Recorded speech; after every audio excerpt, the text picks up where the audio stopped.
지금 전 세계 금융시장에서 가장 조용하지만 가장 위험한 움직임이 포착되고 있습니다. 단순한 모바일 채굴 코인으로 알려졌던 파이코인, 그 이면에 숨겨진 정체가 점점 드러나고 있습니다. 그리고 놀랍게도 이 모든 흐름이 오래전부터 이미 예고되어 있었다는 사실 알고 계셨습니까? 바로 심슨 가족입니다. 심슨은 단순한 애니메이션이 아닙니다. 과거 수많은 사건들을 기묘할 정도로 정확히 예측해왔습니다. 도널드 트럼프 대통령 당선, 경제 위기, 글로벌 금융 붕괴 시그널까지 이제 사람들은 하나의 질문을 던지기 시작했습니다. 혹시 이미 다음 금융 시스템도 알고 있는 건 아닐까? 최근 해외 커뮤니티에서 퍼지고 있는 한 장면, 심슨 속 한 에피소드에서 사람들이 스마트폰을 들고 어딘가에서 보상을 받는 장면이 폭됩니다. 단순한 게임일까요? 아니면 지금 우리가 하고 있는 파이코인 채굴과 완벽하게 닮아 있는 구조일까요? 여기서 음모론자들은 한 가지 가설을 제기합니다. 파이코인은 단순한 코인이 아니다. 이미 특정 세력에 의해 설계된 차세대 글로벌 통화 실험 프로젝트일 가능성, 그리고 이 실험의 핵심은 바로 대중 참여, 즉 사람들에게 공짜로 코인을 준다는 인식을 심어 전 세계 수억 명을 자연스럽게 시스템 안으로 끌어들이는 구조입니다. 더 충격적인 건 이 타이밍입니다. 전쟁, 금리 불안, 달러 패권 흔들림, 지금 세계는 기존 금융 시스템이 흔들리는 전형적인 전환기에 들어섰습니다. 그리고 이런 시기마다 등장했던 것은 항상 새로운 화폐였습니다. 그렇다면 질문 하나. 왜 하필 지금, 왜 하필 파이코인일까요? 일부 분석가들은 말합니다. 이미 테스트는 끝났다. 지금 우리가 채굴하고 있는 이 코인은 단순한 투자 자산이 아니라 미래에 도입될 디지털 신분 플러스 결제 시스템의 일부일 수도 있다는 것. 혹시 우리는 이미 거대한 실험 안에 들어와 있는 건 아닐까요? 파이코인을 오랫동안 지켜봐 오신 분들이라면 아마 비슷한 감정을 느끼고 계실 겁니다. 너무 오래 걸렸고 너무 조용했고 그래서 많은 분들이 떠났습니다. 하지만 시장에서 항상 가장 큰 움직임은 사람들이 포기한 뒤에 시작됐습니다. 파이코인은 그동안 오르지 않았던 게 아니라 의도적으로 움직이지 않았습니다. 채굴은 끝났고 사람은 걸러졌고 물량은 묶였고 사용자는 남았습니다. 이 과정이 없었다면 파이는 한번 크게 올랐다가 조용히 사라질 코인이었을 겁니다. 지금 파이의 상태를 보면 이상할 정도로 정제돼 있습니다. 가격은 움직이지 않고 특별한 이슈 또한 없는 상태입니다. 하지만 시장 내부에서는 쓸 수 있는 코인, 움직일 수 있는 구조, 통제 가능한 유통이 차분하게 자리 잡아가고 있습니다. 이 시점에서 중요한 건 얼마나 올랐느냐가 아니라 이제 어디로 갈 수 있느냐입니다. 시장은 이미 오를 만큼 오른 자산들로 가득 차 있습니다. 비싸고 늦었고 기대가 반영된 자산들입니다. 그런 시장에서 사람들의 시선이 가장 늦게 돌아오는 곳은 항상 이런 자리였습니다. 인지도는 있지만 가격은 바닥이고 스토리는 끝나지 않은 곳. 파이코인은 지금 정확히 그 위치에 서 있습니다. 그리고 이 침묵은 실패의 신호가 아니라 결정의 직전에서 나타나는 정적에 가깝습니다. 현재 이 상황은 단 하나의 신호탄, 바로 상승의 신호를 알리는 트리거가 부족한 상황입니다. 그리고 현재 이 상승의 신호를 알리는 트리거가 한 애니메이션 속에서 등장했다고 하는데요. 파이는 3140일이다. 이 말 한 번쯤 들어보셨죠? 최근 온라인을 뜨겁게 달군 심슨 가족 환상의 에피소드, 바로 그 안에서 지금까지 우리가 알고 있던 도큐먼트 1, 즉 그 문건 속에 숨겨진 진실이 다시 한번 주목받고 있습니다. 그 문서에는 놀랍게도 파이는 3년 후 3140일이 된다는 내용이 담겨져 있었는데요. 아마 많은 분들이 한 번쯤 들어보셨을 겁니다. 그런데 말입니다. 오늘 제가 들려드릴 이야기는 여기서 멈추지 않습니다.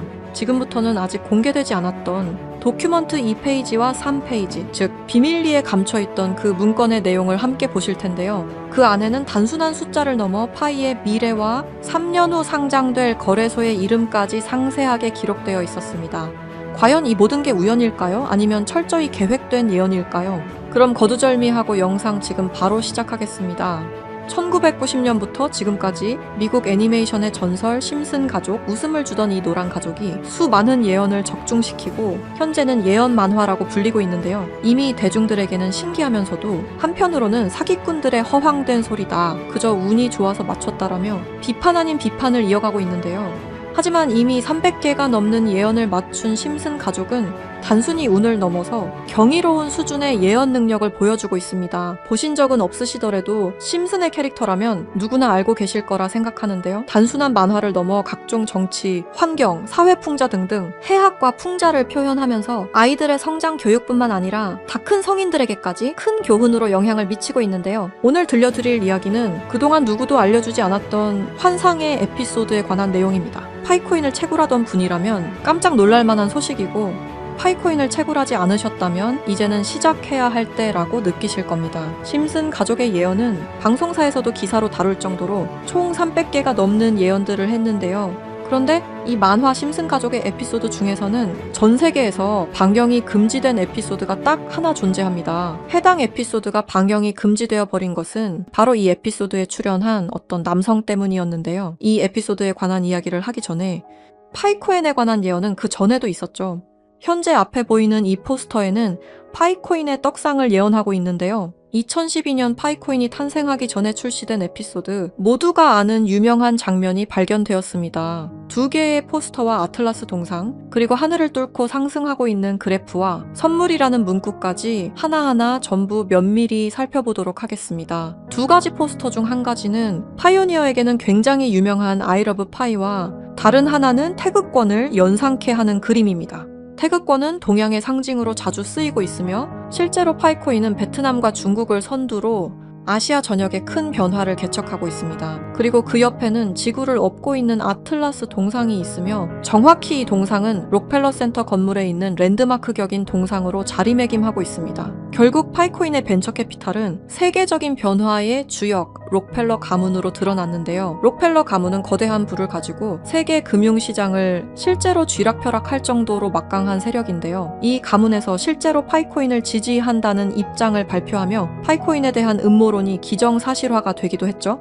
마지막으로 기프트는 선물이라는 뜻으로 심슨 가족이 우리에게 주는 선물이라고 해석이 되고 있습니다. 그리고 하늘을 뚫고 상승하는 그래프까지 직관적으로 파이코인의 엄청난 잠재력을 내포하고 있는 것으로 보이고 있죠. 영상이 이렇게 끝나면 다른 파이코인 영상과 다를 게 없어 보이죠? 이제부터는 제가 유튜브 영상 어디에도 없는 파이코인에 관한 심슨의 추가적인 예언까지 한번 알아보도록 하겠습니다. 극소수만이 아는 심슨 가족의 에피소드 중에는 전 세계에서 방영이 금지되어 버린 이른바 환상의 에피소드로 남은 작품이 존재합니다. 바로 3번째 시즌 첫 에피소드인데요. 해당 에피소드의 제목은 스타크 레이빙 데드입니다. 해당 영상이 한국에서 방영할 당시 MBC에서는 정신병동, 그리고 EBS에서는 리사의 쓸쓸한 생일이라는 제목으로 각각 방영되기도 했던 에피소드입니다. 그렇다면 이 에피소드는 대체 왜 방영이 금지되었던 걸까요? 간략하게 이 에피소드의 줄거리에 대해 말해보자면 호머 심슨이 어느 날 정신병원에 입원하게 됐고 그곳에서 자신을 가수로 착각하고 있는 환자 레온 컴퍼스키라는 남성을 만나게 됩니다. 그와 같이 다니며 둘의 사이는 더욱더 돈독해지고 그는 틈이 날 때마다 주인공인 호머 심슨에게 파이는 3.14가 아닌 3년 뒤에는 3.141로 정의될 것이라며 수차례 반복하며 말하는 장면이 포함되어 있습니다. 이러한 말에 호머 심슨은 세뇌되며 그의 문장을 지속적으로 말하고 다니는데요. 추후 정신병원에서 퇴원한 레온 컴퍼스키를 자신의 집까지 데려오게 되는데 하지만 이 에피소드는 바로 이 레온 컴퍼스키라는 남자 때문에 방영이 금지되었습니다. 이 레온 컴퍼스키 캐릭터는 자신이 가수라고 말하고 다니며 실제로 노래를 불렀는데요. 바로 이 노래를 부른 인물이 마이클 잭슨이라는 점 때문이었습니다. 실제로 그는 에피소드에서 자신을 마이클 잭슨이라고 말하고 다니며 노래를 부르고 춤을 추기도 합니다. 여기서 문제는 그가 에피소드에 등장하는 동안 실제로 마이클 잭슨과 너무 똑같은 목소리를 냈다는 겁니다. 그의 노래를 한번 들어보도록 하겠습니다. Billie Jean is not my lover. She took the girl who says that I am the one. 여러분 잘 들으셨나요? 여러분들은 어떨지 모르겠지만 적어도 제가 듣기로는 실제로 마이클 잭슨이 부른 것 같은 느낌을 받았는데요. 똑같은 목소리와 창법을 흉내내며 호머 심슨에게는 파이는 3.141이라며 에피소드 내에 틈틈이 계속해서 언급했습니다. 하지만 당시 세계적인 팝의 황제 마이클 잭슨이 참여했다는 이유로 이 3141이라는 숫자는 세상에 묻히게 됩니다. 몇 년 후에 심슨의 총 제작을 맡고 있는 맷 그로닝마저도 레온 컴퍼스키는 마이클 잭슨이 맞다고 하였는데요. 사실 마이클 잭슨은 이 사실을 상당히 숨기고 싶어 했고 심슨 가족의 제작진들과 성우들 밖에 모르고 있었지만 본인이 직접 불렀다는 사실이 밝혀지면서 마이클 잭슨의 팬과 심슨 가족의 팬 모두에게 충격을 주기도 했습니다. 마이클 잭슨이 사망한 이후에 그가 추악한 범죄를 저질렀다는 내용의 다큐멘터리가 출시되기도 했었는데 피해자들의 증언이 많이 모순된 점을 비롯해서 많은 비판마저 공존했지만 해당 다큐멘터리의 여파가 워낙 컸던지라 심슨 가족의 제작진들과 그리고 판권을 구입한 디즈니 측에서 OTP 서비스인 디즈니 플러스 방송을 금지시키고 더 나아가 이후 발행되는 모든 DVD 등 매체에서도 해당 에피소드를 배제하며 현재까지도 이 에피소드는 전 세계 디즈니 플러스에서 완전히 그 흔적을 찾아볼 수 없게 되었습니다. 하지만 이 에피소드는 단순히 마이클 잭슨에게만 집중해서는 안 된다는 거죠. 바로 에피소드 내에서 틈틈이 언급되었던 파이는 3140일이라고 말하는 장면에 집중해야 한다는 겁니다. 그 중에서 바트 심슨이 발견한 라이언 컴퍼스키의 책에서는 이러한 내용이 있었는데요. 만약 당신이 3년 동안 기다린다면 밀파이당 가격은 3141달러가 될 것이다. 이렇게 적혀 있었습니다. 또 하나 충격적인 예언은 2022년 HTX 거래소가 파이코인을 도둑 상장한 것 또한 예언되어 있었으며 그리고 그곳에는 가짜 이렇게 적혀 있었습니다. 다음 내용은 더욱더 충격적인데요. 바로 2025년에 파이코인이 거래소에 상장이 된다는 예언입니다. 실제로 OKX 거래소에서 지난 2월 20일에 현물 거래를 지원하기로 했죠. 이 책의 내용에 따르자면 상장된 이후 3년이 지난 2028년에 들어서 파이코인은 3141달러, 한화 약 450만 원 가량에 도달할 것이라는 내용이었는데요. 그리고 이 뒤에는 놀라운 내용이 하나가 더 있었습니다. 파이코인 상장에 관한 정확한 날짜와 매년 최고점과 하락 시점 등등 매우 디테일한 내용들이 포함되어 있었습니다. 이러한 예언들은 파이코인 미래에 대한 기대감을 더욱 증폭시키고 있었는데요. 저는 이 내용을 저희 찐 구독자분들과 공유하려고 오늘 영상을 찍게 되었습니다. 이 내용은 실제 제가 직접 알아낸 최초의 정보라고 자부하고 있습니다. 저희 채널 구독해주신 구독자분들이 아닌 이상 이 내용이 외부로 유출되는 것을 저는 절대로 원하지 않습니다. 너무한 처사라고 생각하실 수 있지만 제가 피땀 흘려서 얻은 정보인 만큼 제가 원하는 사람들과 공유하고 싶은 마음이 가장 큽니다. 큰 돈을 벌 수 있는 기회가 생기는데 이 기회를 아무것도 아닌 사람들과 나누는 게 저는 싫은 겁니다. 그러니까 저희 채널 구독해주신 구독자님들만 알 수 있게 이렇게 설문 작성을 하며 신청을 받고 있습니다. 신청을 해주신 모든 분들께 드리는 게 아니라 구독과 좋아요 그리고 댓글을 남겨주신 분들 한해서만 드리고 있으니까요. 꼭 구독과 좋아요 그리고 댓글까지 남겨주시고 아래 설명란에 링크 타고 들어오셔서 심슨의 비밀 정보 내용 꼭 받아가시길 바라고요.